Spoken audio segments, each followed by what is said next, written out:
누가복음 1장.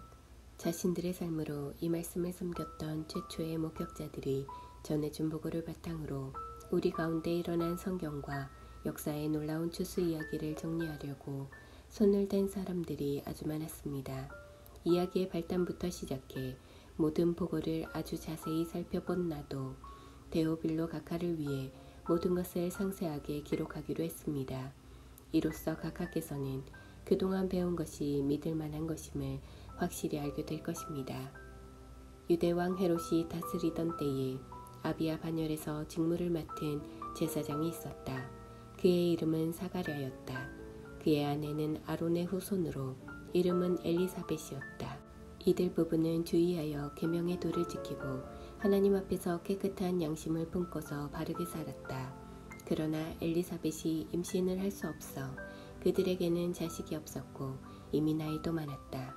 마침 사가랴가 자기 차례가 되어 하나님 앞에서 제사장 직무를 수행하고 있었는데 그가 하나님의 성소에 들어가 분향하는 일을 맡게 되었다. 그것은 평생 한 번 오는 일이었다. 분향 시간에 회중은 성전 바깥에 모여 기도하고 있었다. 그때 하나님의 천사가 예고도 없이 성소의 분향단 오른쪽에 나타났다. 사가랴는 두려워서 그 자리에 얼어붙었다. 천사가 그를 안심시켰다. 사가랴야, 두려워 마라. 하나님께서 내 기도를 들으셨다. 내 아내 엘리사벳이 아들을 낳을 것이다. 너는 그 이름을 요한이라고 하여라. 너는 기뻐서 사슴처럼 뛸 것이며 너뿐만 아니라 많은 사람들이 그의 출생을 즐거워할 것이다. 그는 하나님께 큰 인물이 될 것이다. 그는 포도주와 맥주를 마시지 않을 것이며 모태에서 나오는 순간부터 성령으로 충만할 것이다. 그는 이스라엘의 많은 아들, 딸들을 하나님께로 돌아오게 할 것이다. 그는 엘리야의 방식과 능력으로 하나님의 오심을 알리고 자녀를 향한 부모의 마음을 녹이며 완고한 회의론자들의 마음에 뜨거운 깨달음의 불이 타오르게 할 것이다. 그는 백성으로 하여금 하나님을 맞을 준비를 하게 할 것이다. 사가랴가 천사에게 말했다. 그 말씀을 믿으라는 말입니까? 나는 늙은 사람이고 내 아내도 늙었습니다. 그러자 천사가 말했다. 나는 하나님의 파수꾼 가브리엘이다. 나는 너에게 이 기쁜 소식을 전해주려고 특별히 보내심을 받았다. 그런데 내가 내 말을 믿지 않으니 내 아들이 태어나는 날까지 너는 말을 하지 못할 것이다. 내가 너에게 한 말은 하나님의 때가 되면 그대로 다 이루어질 것이다. 한편 사가랴를 기다리던 회중은 그가 성소 안에 왜 그렇게 오래 있는지 이상하게 여기며 조바심을 냈다. 사가랴가 밖으로 나와 말을 하지 못하자 그들은 그가 환상을 본 줄 알았다. 사가랴는 계속해서 말을 하지 못한 채 손짓으로 사람들에게 뜻을 전해야 했다. 제사장 직무 기간이 끝나자 사가랴는 집으로 돌아갔다. 얼마 후에 그의 아내 엘리사벳이 임신했다. 그녀는 아이를 갖게 된 것을 기뻐하며 5달 동안을 홀로 떨어져 지냈다. 그녀는 하나님께서 나의 딱한 처지를 이렇게 보상해 주시는구나 라고 말했다. 엘리사벳이 임신한 지 6달이 되었을 때 하나님께서 천사 가브리엘을 갈릴리 나사렛 동네에 다윗의 자손인 남자와 약혼한 한 처녀에게 보내셨다. 남자의 이름은 요셉이고 처녀의 이름은 마리아였다. 가브리엘이 들어가서 마리아에게 인사했다. 잘 있었느냐? 너는 하나님의 아름다움으로 안과 밖이 다 아름답구나.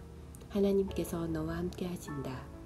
마리아는 크게 동요하며 그 인사에 감춰진 뜻이 무엇인지 궁금히 여겼다. 천사가 그녀를 안심시켰다. 마리아야, 조금도 두려워할 것 없다. 하나님께서 너에게 주시는 놀라운 선물이 있다. 내가 임신하여 아들을 낳을 것이니 그 이름을 예수라고 하여라. 그는 크게 되어 지극히 높으신 분의 아들이라 불릴 것이다. 주 하나님께서 그에게 그의 조상 다윗의 왕위를 주실 것이다. 그는 영원히 야곱의 집을 다스리고 그의 나라는 영원 무궁할 것이다. 마리아가 천사에게 말했다. 하지만 어떻게 그럴 수 있습니까? 나는 남자와 잠자리를 같이 한 적이 없습니다. 천사가 대답했다. 성령께서 내게 임하셔서 지극히 높으신 분의 능력이 내 위에 머물 것이다.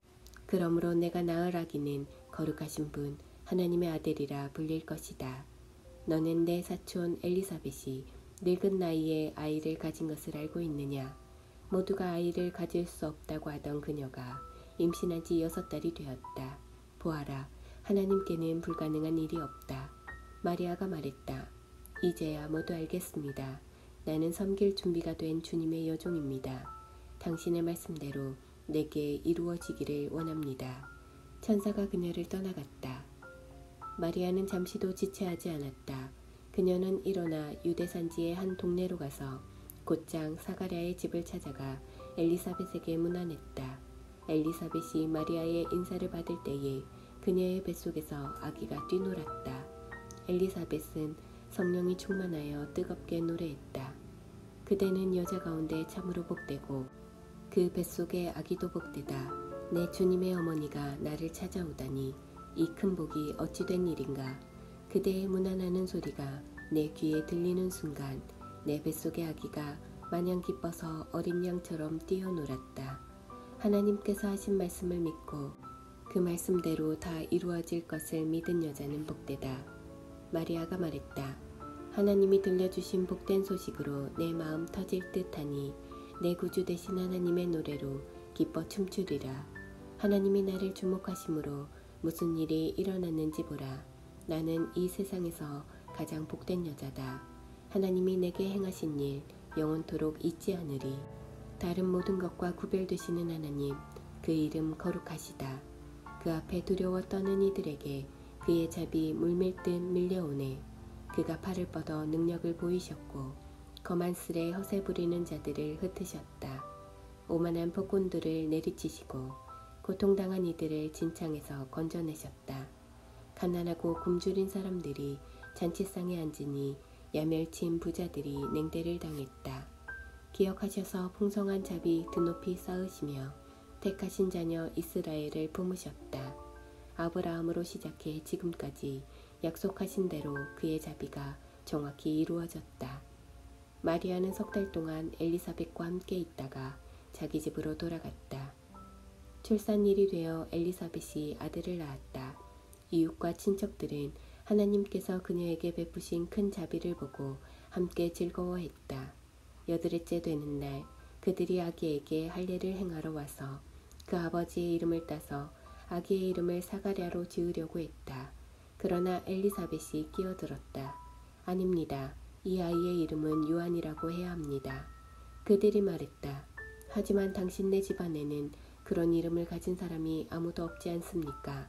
그들은 사가랴에게 손짓하여 아이에게 어떤 이름을 지어주려고 하는지 물었다. 사가랴가 서판을 달라고 하더니 이렇게 썼다. 아이 이름은 요한이라고 해야 합니다. 사람들이 모두 깜짝 놀랐다. 놀랄 일은 그것만이 아니었다. 어느새 사가랴의 입이 열리고 혀가 풀어지더니 말을 하면서 하나님을 찬양하는 것이었다.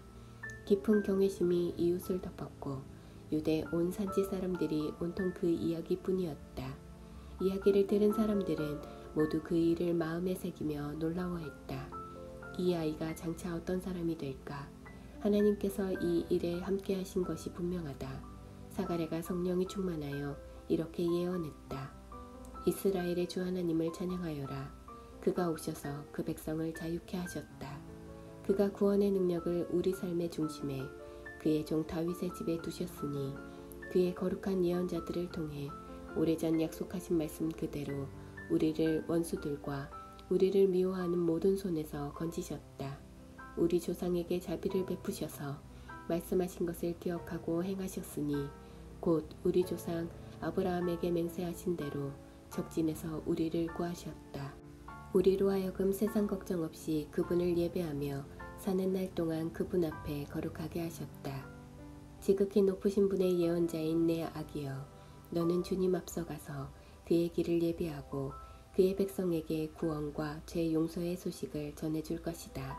하나님의 자비로우신 마음, 하나님의 해돋음 우리에게 임하셔서 어둠 속 죽음의 그늘에 앉아있는 이들을 비추고 우리의 길을 한 걸음씩 밝혀 평화의 길로 인도할 것이다. 아이는 자라며 심령이 굳세어졌다. 그는 예언자로 이스라엘에 등장하기까지 광야에서 살았다.